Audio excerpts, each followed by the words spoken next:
I never liked Halloween. For many people, it's just a fun day, full of costumes and children running around looking for candy. But for me, this date means something else. It means death. And the last time I saw my brother Carl alive was on the night of October 31st, 1998. Carl was never the kind of guy who liked trouble. He was 21 years old, had a decent job, and a small child to take care of. He didn't drink, he didn't get into fights. He just wanted to live his life in peace. That Halloween night, he asked me out. The idea was to get some candy for my nephew and then go home, but I refused. "You go. I'm not in the mood to see people in costumes," I said. He laughed. "You're missing out on the chance to eat some free candy," he joked. The last thing I saw was Carl closing the door and walking down the stairs. If I had known it would be the last time, I would have told him to stay. The neighborhood was full of children and parents walking through the streets lit by pumpkin lanterns, decorated houses, laughter, the smell of sweet popcorn in the air. Everything seemed normal. Carl got in the car with his girlfriend, and they went to pick up his son at his mother-in-law's house. But on the way, they passed a group of teenagers, and one of them threw an egg at the car window. Carl stopped the car. He sighed. His girlfriend asked him to leave it alone, but Carl was never one to stay quiet when he saw something wrong. He got out. He looked at the group of teenagers laughing on the sidewalk. "Don't you have something better to do?" he asked. That was it. Just one question. No cursing, no threats, just an attempt to teach a little respect. But the boy who threw the egg didn't like it. And that's when it all started. The streets were busy. Parents held bags of candy. Children ran around dressed as witches and monsters. No one paid attention to the argument. No one noticed the hatred growing in that teenager's eyes. He just stared at Carl with a mocking smile on his lips. And then he said a phrase that haunts my family to this day. "You're going to pay for this." Then the group left, and Carl got back in the car. He sighed. "These kids think they can do anything," he muttered. His girlfriend held his hand. "Let's go home." Carl started the engine, and that was when fate was sealed, because the boy had come back, and this time he wasn't empty-handed. Carl didn't see the young man step out of the dark alley. He didn't see the glint of metal in his hand. The boy raised his arm. He took aim and pulled the trigger.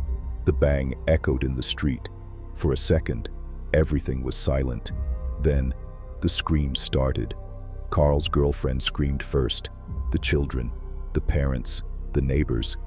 Everyone looked in the direction of the car and saw the blood running down the steering wheel. Carl couldn't react. The shot was accurate. The bullet went through the side of his head. His eyes blinked a few times. His fingers loosened on the steering wheel. And then, the car slid slowly into the middle of the street. It hit a pole and stopped. But Carl was no longer there. The shooter didn't run. He didn't scream. He didn't laugh. He just put the gun in his jacket and disappeared into the darkness, as if he hadn't just taken a life, as if he hadn't just destroyed a family. Carl's girlfriend tried to hold him. "Stay with me." She pressed her hands against the wound, but it was no use. His eyes were empty. No response. No life. The whole street stopped, and that night, Halloween was never the same for anyone in that neighborhood. The police arrived quickly, but not quickly enough. The killer had already disappeared. Witnesses said he was a teenager, probably 16 or 17 years old, but no one could give him a name. No one knew who he was. They only knew that he had killed for nothing, and that he would probably kill again. Carl's funeral was sad and silent. My mother couldn't stop crying. My nephew, too young to understand, kept asking, "Where's Daddy?" And how does one explain to a child that their father died because he complained about an egg thrown at their car? How does one explain that life can end so quickly? The days passed. The weeks dragged on. The pain didn't ease.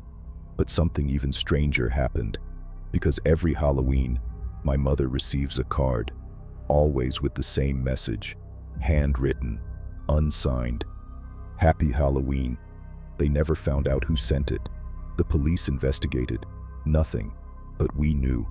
Because murderers like that boy, they don't feel guilty. They're proud of what they did. And deep down, he wanted us to know. He wanted us to never forget. To this day, my mother doesn't throw away the cards. She keeps them, all of them. Because one day, maybe, the truth will finally come out.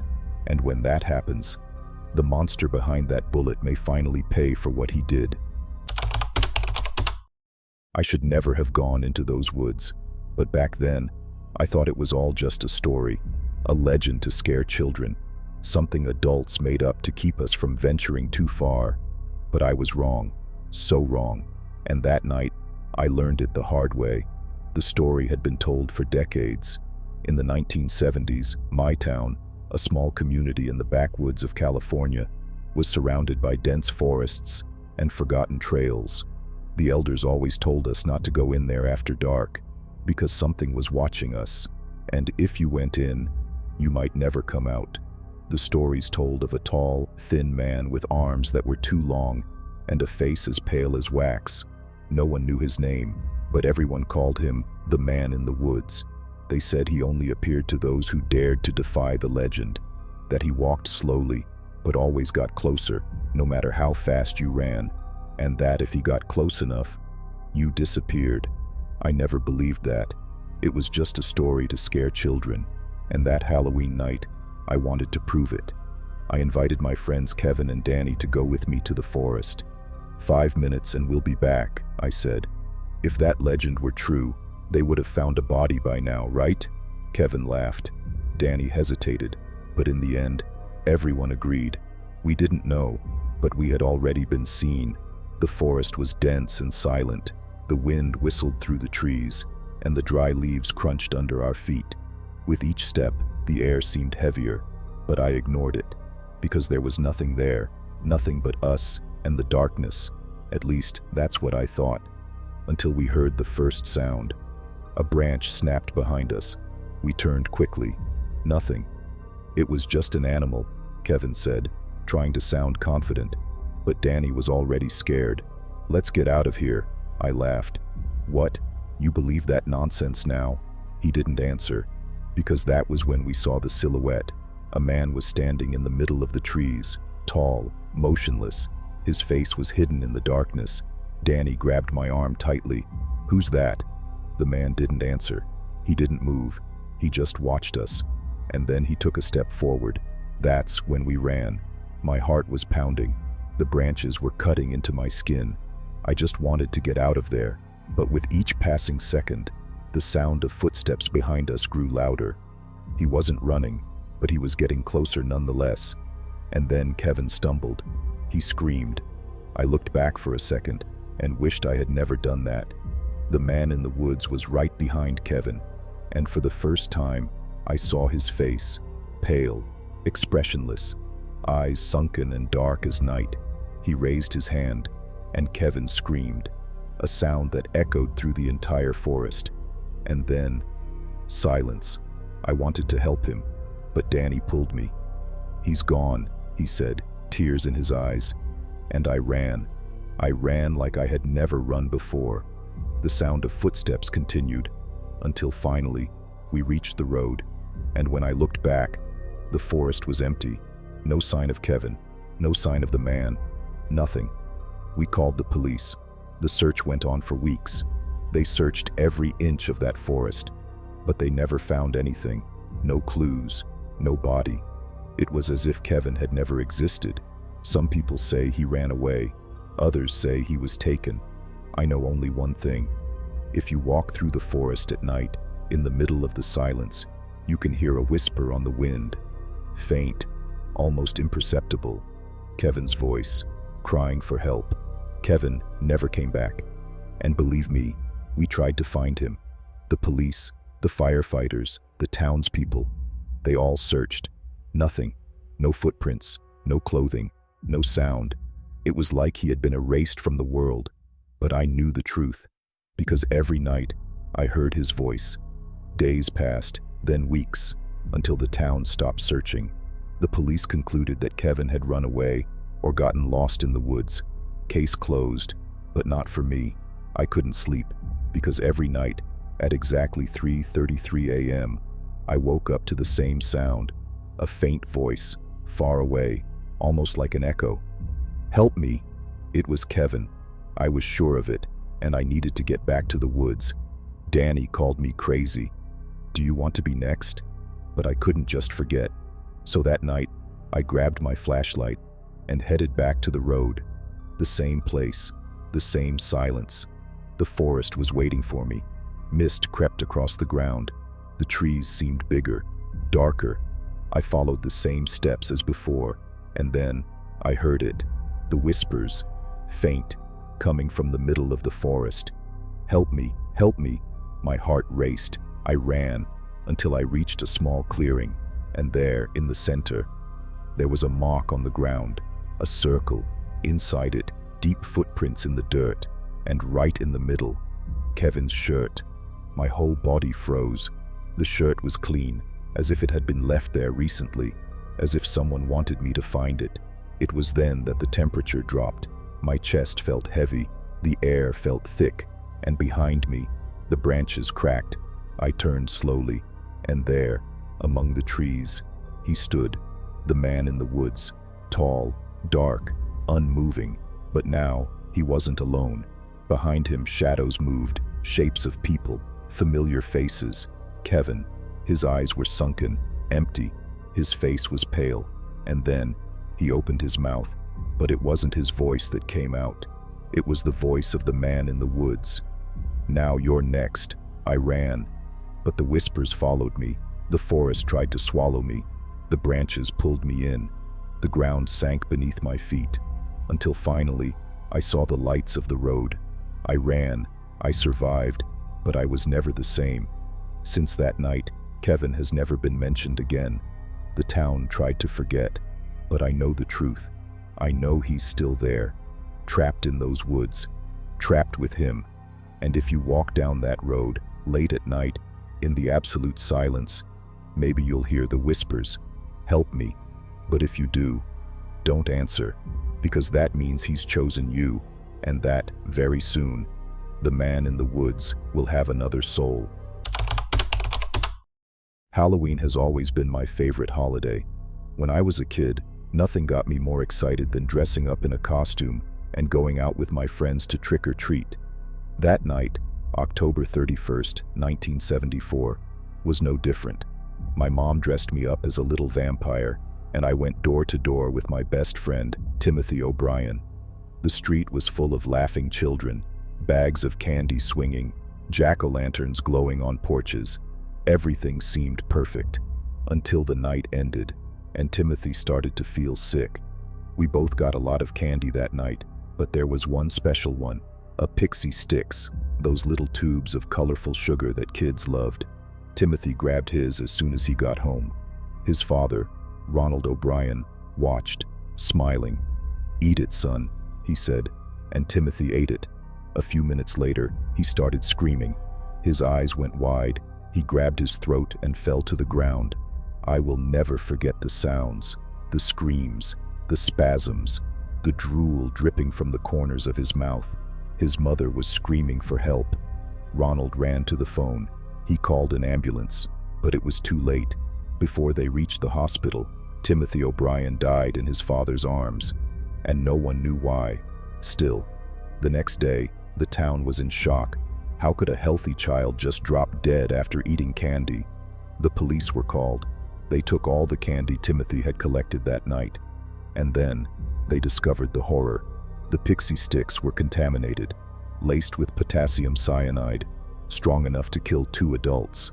And that's when the question arose. Who did this? The investigation began. The police believed that someone in the neighborhood had distributed poisoned candy. The news alerted parents. Children cried, seeing their bags of candy being thrown away. Fear spread, but something didn't make sense, because the truth was much worse than anyone could imagine. And when the police found out who was behind it all, no one could believe it. The investigation continued. The police questioned neighbors, analyzed the candy of other children, and looked for any clues that would lead to the killer. Fear gripped the city. Many parents threw out all their Halloween candy. Others vowed never to let their children go trick-or-treating again. But then the investigators found something that no one wanted to believe, because the person responsible was not a stranger. It was someone who was supposed to protect Timothy. It was his own father. The police noticed inconsistencies in Ronald O'Brien's testimony. At first, he swore he knew nothing. He said the candy had been delivered by a neighbor, but he couldn't say who. But each time he told the story, he changed a detail, until an investigator asked the right question: "Do you have life insurance on your son?" Ronald's silence was the answer. They discovered that weeks before Timothy's death, Ronald O'Brien had taken out several life insurance policies in his son's name. And even stranger, the morning after Timothy's death, Ronald called the insurance company. He wanted to know when he could get the money. He hadn't even buried his son yet, but he was already worried about the reward. The police ransacked Ronald's house and found even more macabre evidence. He had been researching poisons for months. He visited pharmacies asking where he could buy cyanide, and witnesses said he seemed excited about the idea of a big buck coming his way. He wanted to pay off his debts, but not with his own efforts. He wanted to pay with his son's life, and to cover it up, he also poisoned other children's candy. But luckily, they didn't eat it. Timothy was the only one who died. Ronald O'Brien was arrested. The trial was one of the most shocking in Texas history. The entire town wanted justice. People called him the Pixie Sticks Man, the monster who turned Halloween into a living nightmare. He was sentenced to death, and on March 31st, 1984, he was executed by lethal injection.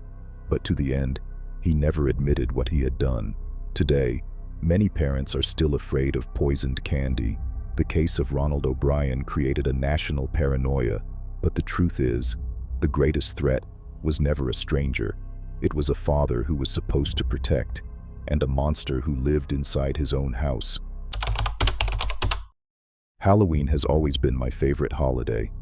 I loved decorating my house, hanging orange lights on my porch, and creating the spookiest garden in the neighborhood. In 2015, I decided to go all out. I bought fake tombstones, fake spider webs, and even a mannequin dressed as a corpse. I wanted my house to be the scariest in the neighborhood, and I did, but not in the way I expected. Because that night, I discovered that there was something real among my decorations, and it was a real corpse. That afternoon, I spent hours setting up the decorations. I put plastic skeletons in the yard, hung rubber bats on the porch, and scattered fake rocks to imitate a cemetery. The final touch, a body lying in the garden, right next to the tree. It was a perfect figure, old clothes, a face covered by a torn mask. From a distance, it looked like an abandoned corpse. Neighbors passing by complimented my work. "It's realistic," they said. I laughed. "That's the idea. If only I knew." That night, the children started arriving. They knocked on the door, laughing and shouting, "Trick or treat." The yard lit by the lanterns created a spooky effect. But after a while, I noticed something strange. Some of the children stopped and stared at the body in the garden. Others whispered to each other. A little girl grabbed her mother's arm. "I don't like that one," she said, pointing to the body next to the tree. I laughed. "It's just a doll." But she didn't seem convinced, and for some reason, neither did I. The night wore on, and the groups began to thin out. I was tired and thinking about picking everything up. That's when I heard someone knocking on the door. But when I opened it, no one was there. I looked out into the yard. The wind was shaking the decorations, but something felt wrong. The body, it wasn't in the same position anymore. I swallowed hard. I approached slowly. The mannequin should have been facing left. Now it was facing the street. Maybe the wind moved it, I thought, but my heart started pounding. Something didn't feel right. I touched the mannequin's leg. The texture was strange, cold, stiff. Then I smelled it, and I knew in that moment that it wasn't a dummy. It was a real body. My throat went dry. I backed away, feeling my stomach churn. I called the police, my hands shaking. "There's a body in my yard," I whispered, feeling a chill run down my spine. The attendant hesitated. "Is it a decoration?" "Number, it's real." The police arrived quickly. One of them shone a flashlight on the body. And then, everyone froze. It was a woman. Her skin was pale, her neck covered in bruises. Her eyes were open, staring at nothing. Her clothes were stained with dirt and dried blood. She had been there for hours, and dozens of children had walked past her without noticing. Or worse, they had noticed, and I hadn't. The entire street was lit up with red and blue lights. Neighbors came out to see what was happening. Everyone wanted to know who she was, how she got there, but no one had any answers. And the worst was yet to come, because when the police reviewed the neighborhood security cameras, they discovered that someone had placed it there. The police asked everyone to stay inside, but who could sleep after that? The street, which had previously been full of laughing children, now looked like a scene from a horror movie. Flashing lights, shadows moving between the police cars, and right there, in the middle of my garden, a dead body that I hadn't noticed all night. But the scariest part was yet to come, because when the investigators checked the security cameras, they discovered that someone had put it there, and worse, someone had been watching all night long. The images showed something that made me freeze. At 3:12 in the morning, when the street was empty, a dark silhouette appeared at the end of the street.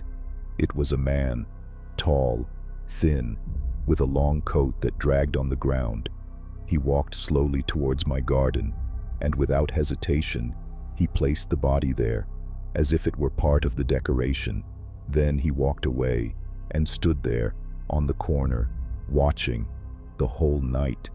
I felt my heart stop. The policeman pressed his lips together. "Do you recognize this person?" I shook my head.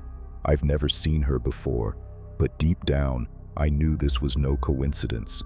This man knew where to leave the body. He knew no one would notice, and somehow, he knew I would find him. The investigation began. Who was the woman? What happened to her? The coroner confirmed that she had been dead for at least 6 hours before she was found. In other words, she was already in my backyard before Halloween even started.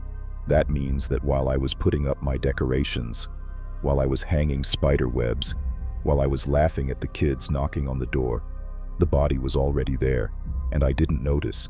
The victim's identity was discovered a few days later. Her name was Lisa Montgomery. She didn't live in my town. In fact, no one knew what she was doing there. She had no friends in the neighborhood, no connection to the street. And then, the scariest question of all arose. If she wasn't from here, if no one knew her, why did the killer choose my yard to leave her? The police never found the man in the coat. The security camera footage wasn't clear enough to identify him. It was as if he didn't exist, and after that night, he was never seen again. But I know the truth. I know he's still out there, watching, waiting, because the following year, on the same day, I found another gift, on my porch, without anyone seeing who left it. A pixie sticks, closed, intact, and empty inside. I never liked that house. When my parents decided we were going to move to rural Ohio, I tried to argue, but it was just me, my mother, and my younger sister, Emma. After the divorce, my mother wanted a fresh start. "It'll be good for us," she said. But from day one, I knew something was wrong. And that Halloween night, I knew for sure, because I saw it. I saw the face in the window. The house was at the end of a dirt road, surrounded by old trees. It had 2 stories, a dark basement, and an attic that my mother used to store old things. The place was big, too quiet. From that first night, I had trouble sleeping. It was like something was moving inside the walls. Emma felt it too. Every night she woke up crying. "Did you sleep badly?" I asked once. She nodded, hugging her teddy bear. "I think there's someone out there." I tried to laugh. Maybe it was just the wind, but deep down, I knew it wasn't. That Halloween night, we stayed home. Emma didn't want to go trick-or-treating. My mom was tired from work. I watched TV in the living room while Emma played upstairs. The house was quiet until I heard a noise coming from the hallway, like someone was shuffling their feet. "Emma?" I called. Silence. So I slowly walked upstairs. The hallway was dark, the light flickering dimly, and that's when I looked at Emma's bedroom door and saw the shadow, standing still, outside the window, looking in. My body froze. I blinked, trying to make sense of it. Emma's bedroom window was on the second floor. There was no balcony. There was no way anyone could be out there. But the shadow was still there, tall, still, its face pressed against the glass. I wanted to run, scream, but then Emma turned. She looked at the window and said something that made me tremble. "Mommy, what are you doing out there?" My heart raced. I ran into the bedroom and pulled Emma behind me. She screamed, startled, but when I looked back at the window, the shadow was gone, just the reflection of the room in the glass, nothing else. But I knew what I had seen, and it wasn't my mother. I walked downstairs with Emma in my arms. My mother looked at us confused. "What happened?" "The face in the window," Emma whimpered. My mother frowned. "What face?" I gasped. Someone was looking into the room. She laughed nervously. "There's no way. The window is on the second floor." But for a second, I noticed something on her face. She looked scared, too. We locked the doors and closed all the curtains. Emma slept in my room that night, but I couldn't close my eyes, because outside, the wind was beating against the windows, and with each gust, I was sure I heard something else, a faint whisper, a light tap on the glass, and in the dark reflection of the window, I saw it, a figure, standing, watching me, waiting. I wanted to believe that I had imagined it all, that my mind was playing tricks on me, but that night, something proved to me that it was real, because when I woke up, with Emma sleeping next to me, my bedroom window was open, and on the floor, right below the glass, there were wet footprints. My breath caught. I looked at Emma. She was still asleep, hugging her teddy bear. The hallway light was on, the door ajar. My mother must have checked the room, but something was wrong, because the footprints were coming from inside the room, not outside. I closed the window, my heart racing. I had to wake my mother. I left the room, my bare feet on the cold floor. The house was silent, dark. But then I heard a sound, faint, slow, coming from the hallway. Footsteps. Someone was there. I hid behind the door. The footsteps got closer. The dim light from the stairs illuminated a long shadow on the floor, a silhouette standing at the entrance to the hallway, motionless, the face hidden in the darkness. My chest tightened. I tried to hold my breath. The silence was total, until the shadow moved, and then it spoke. "Why did you close the window?" The voice was whispered, scratched. It wasn't my mother. It wasn't Emma. It wasn't anyone I knew. And then, slowly, the face emerged from the darkness, and I saw it. Pale skin, sunset, empty eyes, a smile that was too big. It was the same face I had seen in the window, but now, he was inside my house. My muscles tensed. The hallway seemed narrower. Time slowed. Then the thing tilted its head, as if it was studying me, as if it was amused. "You saw me. Now I can come in." The air grew heavy. The darkness seemed to swallow everything around me. And then, he moved. I screamed. I ran to my room and locked the door. Emma woke with a start. "What's wrong?" "Someone's here," I whispered, gripping the doorknob. The house was silent, but I knew he was still there, waiting. My mother ran into the room. "What's all that screaming?" "Someone's in the house," I said, almost crying. She frowned. She grabbed a baseball bat from the closet and went downstairs. I stood there, holding Emma, listening.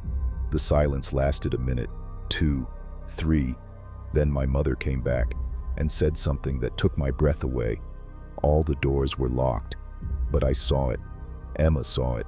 Someone had been inside that house, and that night, I realized the truth. He didn't need the door, because he'd always been there, outside, waiting, and all he needed was for someone to look. The next night, we closed all the curtains, we locked all the windows, and went to bed early. But before I closed my eyes, I heard it. Outside, in the wind, low, almost imperceptible, a laugh and a whisper. "See me again.